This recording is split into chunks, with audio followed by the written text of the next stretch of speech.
Kehidupan terlarang di kampung tua.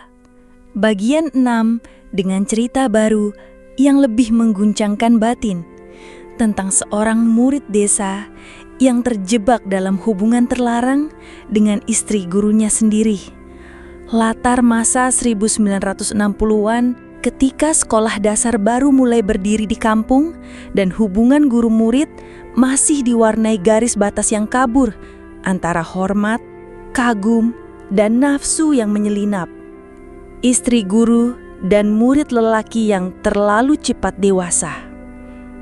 Pada tahun 1965, desa tua baru saja mendirikan sekolah rakyat. Bangunannya terbuat dari papan dengan atap seng yang memantulkan suhu yang sangat panas di siang hari, serta halaman tanah merah yang cepat berubah menjadi becek saat turun hujan. Satu-satunya pengajar di sekolah tersebut adalah Pak Jarman, seorang pria keturunan Minang yang merantau ke Jawa melalui program transmigrasi. Ia dikenal cerdas, disiplin, dan pendiam. Ia tiba di desa dengan membawa satu koper besar dan seorang istri muda yang menawan, Bu Ratna, yang sering dianggap sebagai wanita perkotaan. Bu Ratna sangat berbeda dari wanita-wanita desa pada umumnya. Kulitnya cerah, rambutnya hitam lurus hingga punggung, dan caranya berbicara lembut namun menggoda.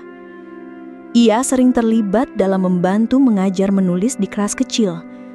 Dari sinilah cerita membernan.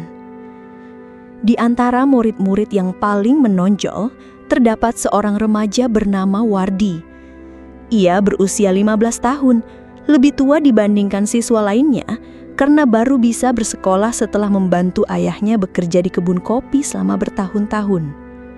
Tubuhnya kekar, tatapannya tajam, dan dengan diam-diam, Bu Ratna memperhatikannya. Wardi sering kali diminta untuk tinggal setelah waktu sekolah berakhir, dengan alasan untuk membantu membersihkan kelas atau memperbaiki papan tulis. Namun seiring waktu, durasinya semakin bertambah. Terkadang, Bu Ratna memintanya untuk menyapu rumah dinas mereka. Di lain waktu, ia diminta mengambil air dari sumur. Kadang-kadang menyuruhnya menutup tirai jendela. Ketika Pak Jarman perlu pergi ke kecamatan untuk urusan administrasi sekolah, Wardi diminta untuk datang lebih awal. Di pagi hari yang masih gelap, saat embun masih menempel pada dedaunan sebelum ayam berkokok, masih terasa sejuk, masih gelap, dan desa masih terisolasi dalam keheningan. Dia tiba dengan jaket usang dan rambutnya belum sepenuhnya kering akibat terburu-buru mandi. Ia melangkah pelan saat memasuki halaman rumah Pak Jarman. Sebuah rumah panggung dari kayu yang terletak di ujung gang, dikelilingi rumpun bambu dan pohon pisang yang menjulang tinggi.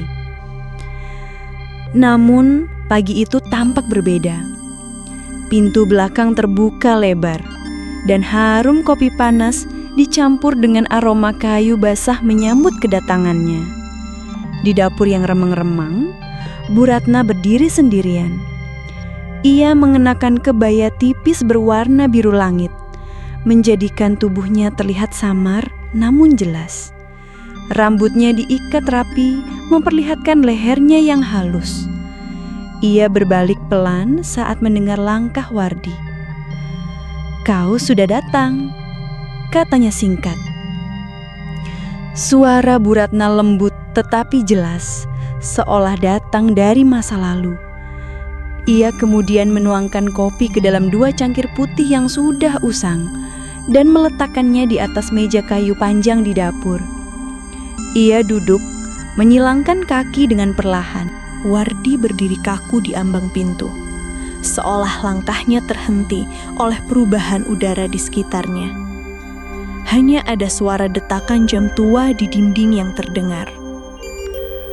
"Kau sudah besar ya, Wardi. Lebih dewasa dibanding anak-anak lain. Kau menyadari hal itu?" katanya sambil menatap lurus, dengan senyuman yang samar namun terasa menyesakkan. Wardi mengangguk pelan. Ia merasa cemas. Dada Wardi terasa sesak tanpa sebab yang jelas. Ia belum duduk, namun matanya tak mampu untuk mengalihkan pandangan. Bu Ratna meneguk sedikit kopinya. Kemudian ia berdiri dan mendekat. Gerakannya lambat, mirip hembusan angin yang menyapu sawah di pagi hari. Dan dari jarak yang hampir membuat semua udara menghilang, ia menjamah bahu Wardi menggunakan jari-jarinya yang dingin. "Jangan takut," bisiknya. "Kita hanya berdua pagi ini." Wardi menelan ludahnya. Ia bisa mencium aroma sabun yang masih menempel di kulit Bu Ratna, serta sedikit bau cengkeh dari minyak rambutnya. Bukan bau yang menyengat, tapi cukup untuk membuat jiwanya bergetar. Ia ingin mengucapkan sesuatu, apapun, tetapi lidahnya terasa berat. "Kau tahu," Bu Ratna melanjutkan, "kadang kesepian dapat mendorong seseorang untuk melakukan hal-hal yang tak pernah terbayangkan." Ia memutar tubuhnya dan melangkah menuju jendela dapur, membuka tirai bambu yang tipis sehingga cahaya pagi yang pertama bisa masuk. Sebuah sinar jatuh di pipinya, menonjolkan garis wajahnya yang kelelahan, namun tetap menawan. "Pak Jarman sibuk, dan aku hanya tinggal di rumah, menunggu, menyapu, memasak, mengajarkan kehidupan seakan tak akan pernah berubah," ujarnya lembut, hampir seperti berbicara pada dirinya sendiri. Wardi merasa bingung harus menatap kemana. Namun ada satu hal yang ia sadari. Dunianya telah berubah sejak pagi itu. Sejak pertama kali Bu Ratna menyentuh bahunya dan memandangnya dengan cara yang berbeda dari seorang guru atau istri kepala sekolah. Bu Ratna kemudian berbalik dan mendekat lagi. Kali ini lebih dekat. Ia berdiri di depan Wardi, mengangkat jagunya dengan ujung jari-jarinya. "Aku percaya padamu. Bisakah kau menyimpan rahasia?" tanyanya dengan suara pelan. Wardi mengangguk pelan. Walau pikirannya belum sepenuhnya memahami situasi yang sedang terjadi, tubuhnya tidak bisa berbohong. Ia berada dalam suatu keadaan yang asing, tetapi menggoda. Pagi itu pun berakhir, tanpa ada satupun yang bisa diceritakan kepada orang lain. Di hari-hari berikutnya, Wardi merasa seolah terperangkap dalam kabut. Setiap kali ia datang ke rumah Pak Jarman, terkadang diminta untuk membantu menyapu halaman, terkadang hanya disuruh mengambil buku dari perpustakaan sekolah, ia mulai merasakan tatapan Bu Ratna yang berbeda. Senyumnya tidak serupa, sentuhannya terasa unik. Hujan, gudang, dan segala yang tak pernah terucap. Suara hujan mengguyur atap sekolah pagi itu seperti irama dari dimensi lain. Rintik air membentuk tirai di jendela ruang guru. Sekolah terlihat sepi. Hanya suara angin dan gemericik air yang jatuh di atap menemaninya di pagi itu. Para guru belum datang, siswa pun belum terlihat, dan langit tampak gelabu seolah menyimpan rahasia yang siap untuk meledak. Bu Ratna berdiri di ambang pintu ruang guru. Mengenakan blus panjang berwarna hijau zaitun, rambutnya dibiarkan tergerai, beberapa helai terbasahi oleh gerimis yang menyambutnya dari rumah. Di balik kacamata tipisnya, matanya memandang ke arah satu sosok, Wardi, yang baru saja meletakkan tasnya dan menggantung jas hujan plastik di belakang pintu. "Wardi?" Ia memanggil dengan suara lembut namun tegas. Pemuda itu berpaling, terlihat agak ragu. Fisiknya masih muda, perkasa, dan wajahnya belum sepenuhnya menunjukkan keangkuhan. Terdapat jejak kebaikan masa kecilnya sebagai pemuda desa yang senang membantu di masjid. Namun kini, ia mulai bertransformasi menjadi seorang pria dengan tatapan yang lebih mendalam. "Iya, Bu." "Ayo, kita ke ruang guru sebentar." Tanpa mempertanyakan lebih jauh, Wardi pun mengikuti. Ia masuk dan duduk seperti biasanya, menundukkan kepala sejenak menanti arahan. Namun yang tiba bukanlah instruksi. Bu Ratna melangkah perlahan ke belakangnya, mengusap lembut rambutnya yang masih lembab. Ia menyisirnya dengan jari-jarinya, lembut seperti sentuhan embun di pagi hari. "Jika kau terus seperti ini," bisiknya dengan nada nyaris tak terdengar, "aku mungkin akan lupa cara menjadi istri kepala sekolah."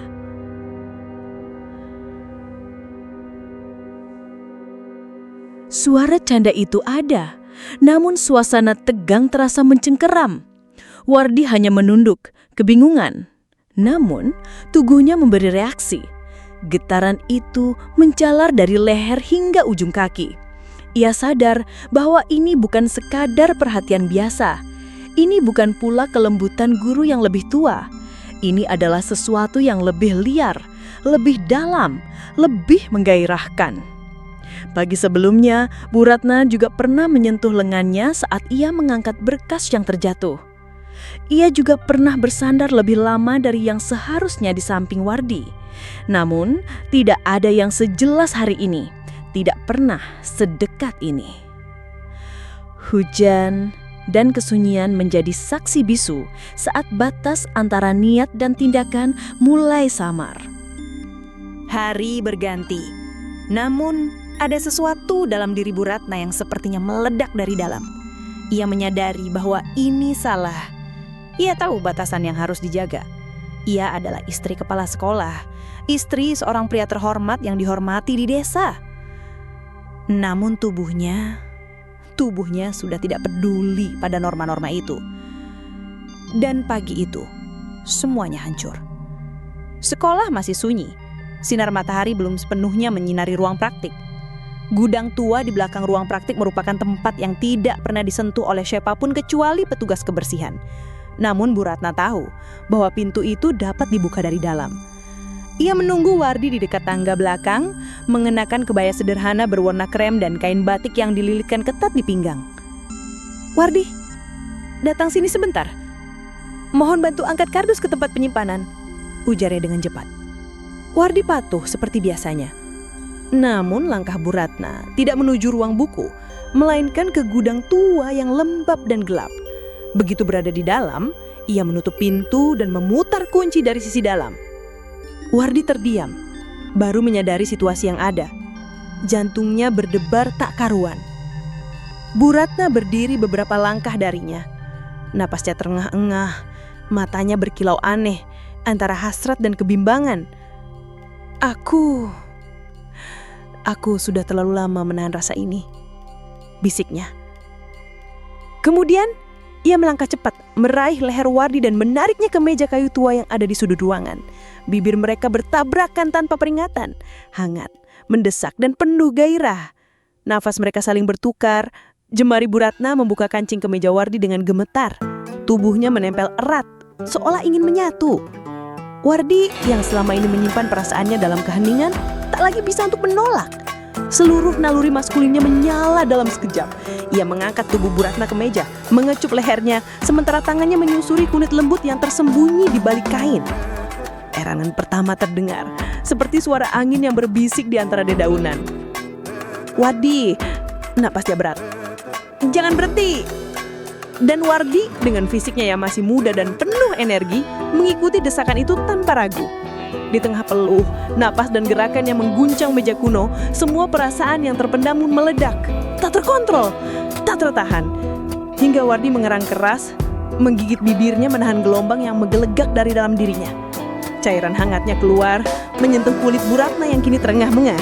Matanya terpejam, tangannya menggores punggung Wardi dengan semangat campur perih yang membangkitkan kenikmatan. Ketika suasana mereda, Keheningan menyelimuti gudang. Hanya suara napas dan detak jantung yang terdengar. Keringat menetes di dahi mereka, tubuh mereka saling menindih. Kemeja terbuka, kain setengah terlepas. Bu Ratna mengusap peluh di lehernya, lalu melihat Wardi dengan serius. "Kamu jangan sampai memberitahu siapapun," katanya tegas, seolah baru menyadari tindakan mereka. Wardi hanya mengangguk, namun dari tatapannya jelas, ia bukan Wardi yang sama lagi. Sejak saat itu, Wardi bertransformasi. Ia tiba di sekolah paling pagi, duduk sunyi di sudut perpustakaan sebelum guru-guru lain datang, dan pulang paling akhir, bahkan setelah matahari hilang di balik bukit kecil di barat sekolah. Ia mulai menolak tawaran teman-teman untuk berkumpul. Lebih banyak menyendiri, lebih banyak menghayal. Dan Bu Ratna, entah mengapa, tampak ingin mengulang semuanya. Ia sering memanggil Wardi ke ruang guru tanpa alasan yang jelas. Terkadang hanya untuk meminta dibuatkan kopi. Terkadang hanya untuk berdiskusi tentang pelajaran yang bahkan bukan bidang Wardi. Tapi ada sebuah pandangan yang hanya dapat dimengerti oleh keduanya. Pandangan yang tidak memerlukan penjelasan. Yang memahami hanyalah angin pagi dan jejak aroma tubuh yang tersisa di meja gudang. Beberapa bulan kemudian, Wardi mulai terlihat lebih kurus. Beberapa guru mulai menaruh perhatian. "Kau tidak enak badan, Dik, Wardi. Kenapa wajahmu selalu pucat?" "Tidak, Bu, hanya kurang tidur saja." Namun dalam relung hatinya, badai terus berkecamuk. Dia mencintai wanita itu, namun dia juga sadar wanita itu bukanlah miliknya. Dan yang lebih rumit, hubungan mereka lebih dari sekadar kesalahan, tetapi juga jebakan yang tidak memiliki jalan kembali. Dan Bu Ratna terkadang terlihat cemas saat berada di rumah, kadang memandang suaminya tanpa asa, kadang menghindar dari cermin karena tidak sanggup menatap dirinya sendiri. Hujan kembali turun suatu sore, petir bergemuruh di kejauhan, dan di ruang guru yang sejuk dan sepi, Wardi sekali lagi memandang meja di mana semuanya bermula. Kali ini sendiri, tetapi bayangan Bu Ratna masih membekas di sana, bersama dengan desahan, bersama rasa bersalah, serta hasrat yang tak pernah sepenuhnya padam. Beberapa bulan telah berlalu sejak pagi itu, ketika kebaya biru langit Bu Ratna menyambut Wardi di dapur dengan secangkir kopi dan tatapan yang terlalu dalam untuk dianggap ramah. Sejak saat itu Wardi mulai datang lebih pagi dengan alasan membantu urusan sekolah. Namun secara perlahan, ia semakin sering menghabiskan waktu lebih lama di ruang tengah atau sekali mencuci tangan di dapur ketika hanya ada Bu Ratna di sana. Tanpa ada yang vulgar, hanya keheningan yang mulai menyimpan makna. Pak Jarman, kepala sekolah terhormat di kecamatan, mulai curiga. Bukan karena perubahan sikap istrinya, sebaliknya, karena ia tidak menunjukkan perubahan sama sekali. Masih menyajikan teh hangat setiap sore, masih mencuci dan menyetrika pakaiannya sendiri, meskipun mempunyai pembantu paruh waktu. Namun di balik semua itu ada sesuatu yang mengganjal. Tatapannya kosong, senyumnya hanya sampai di bibir, tidak melewati mata. Dan Wardi, pemuda yang sebelumnya kikuk dan sopan, kini tampak terlalu santai. Kadang bersiul saat membersihkan papan tulis, kadang duduk dengan santai di kursi rotan rumah dinas sambil membaca koran yang belum sempat disentuh Pak Jarman sendiri. Tetapi Pak Jarman bukanlah pria yang mudah tersulut emosi. Ia dibesarkan dalam lingkungan santri, diajari untuk menahan diri dan memikirkan segala sesuatunya dari berbagai sudut pandang. Maka ia tidak langsung bertindak, ia menyaksikan.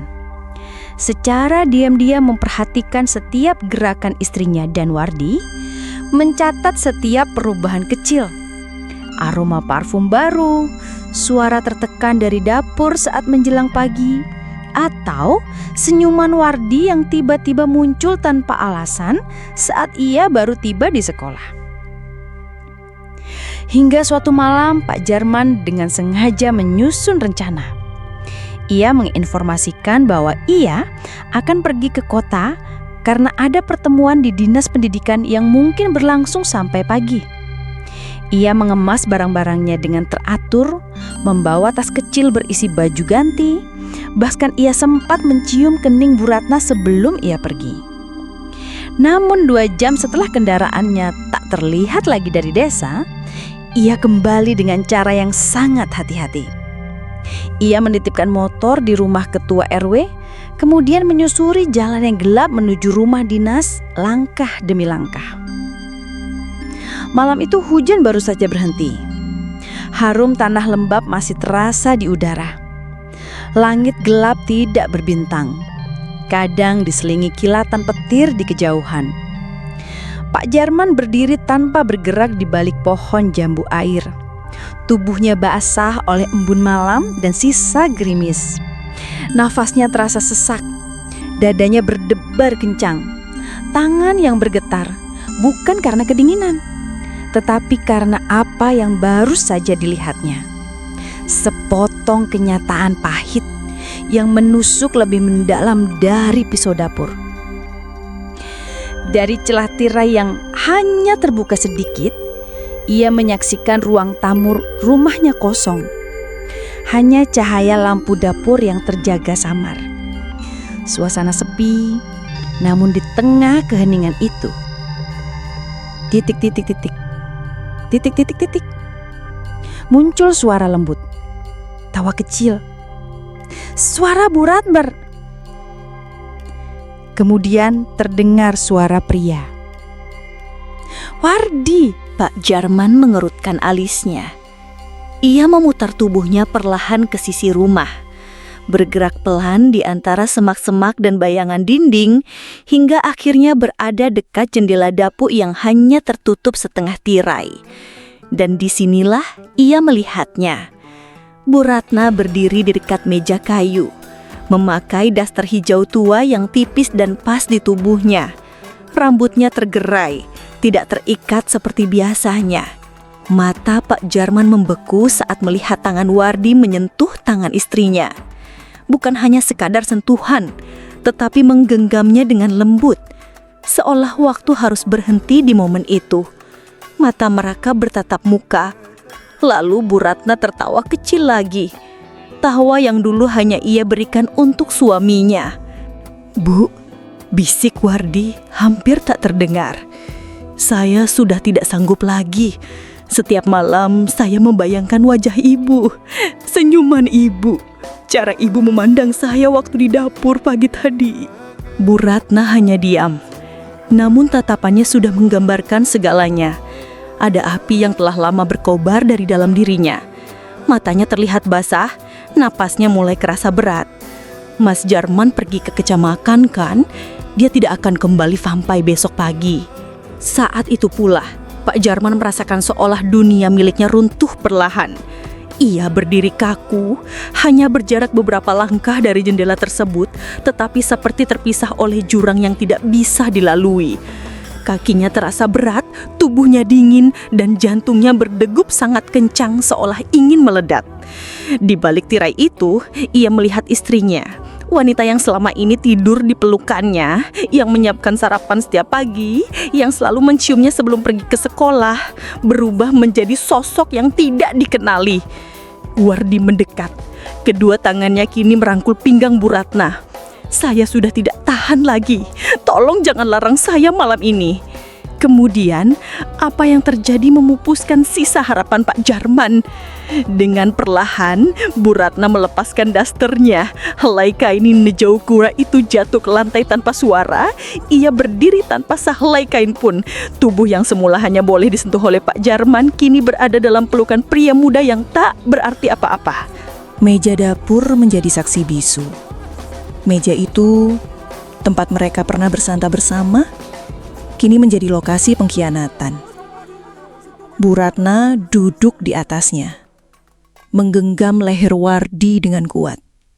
Nafasnya berat, bibirnya lembab, tubuhnya bergetar. Mereka bukan lagi dua individu yang menyimpan rahasia, melainkan dua tubuh yang membakar semua batasan. Wardi mencium setiap lekuk tubuh Bu Ratna dengan gairah yang tak tertahankan. Ia mengusap punggung, leher, dan payudara yang dulu dijaga rapi untuk suaminya. Tangan tangkasnya melingkari pinggang istrinya dengan semangat. Dan saat itu juga, Bu Ratna mengerang. Suara yang tidak pernah didengar Pak Jarman selama bertahun-tahun pernikahan mereka. Astagfirullah. Pak Jarman akhirnya berbisik pelan, namun hanya untuk dirinya sendiri. Ia mengatur nafas, menahan air mata, dan menahan amarahnya. Akan tetapi, semua emosi itu meledak sekaligus.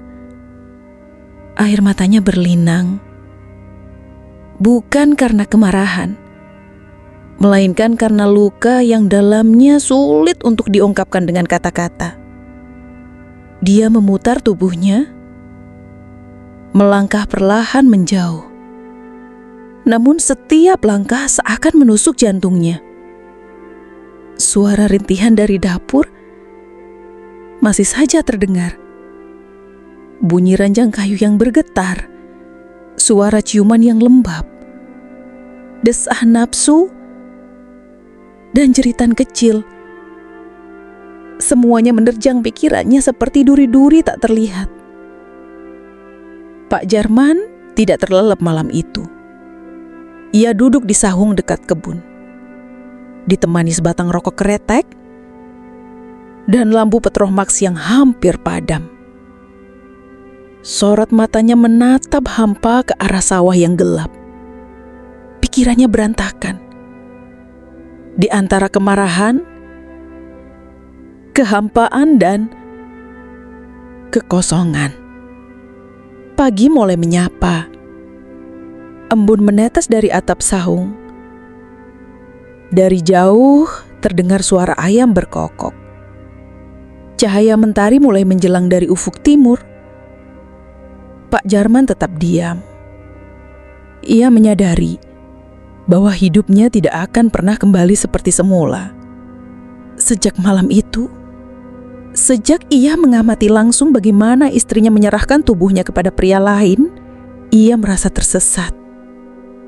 Beberapa hari setelah kejadian itu, Bu Ratna berperilaku seperti biasa.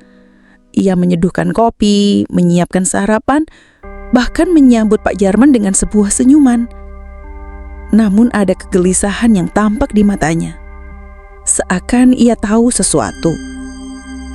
Seakan ia menyadari, mungkin di malam itu ada yang melihat. Wardi juga datang ke rumah dinas seperti biasanya, membawa berkas, berpura-pura sedang bertugas. Namun, matanya tak bisa berbohong. Ia lebih banyak menunduk saat berbicara dengan Pak Jarman. Dan Pak Jarman, ia hanya memberikan senyuman kecil. Senyuman ahit yang menyimpan begitu banyak makna. Hingga suatu malam, Pak Jarman berdiri di depan pintu kamar. Ia memandangi Bu Ratna yang sedang menyisir rambut di depan cermin. Ratna? Iya, Mas?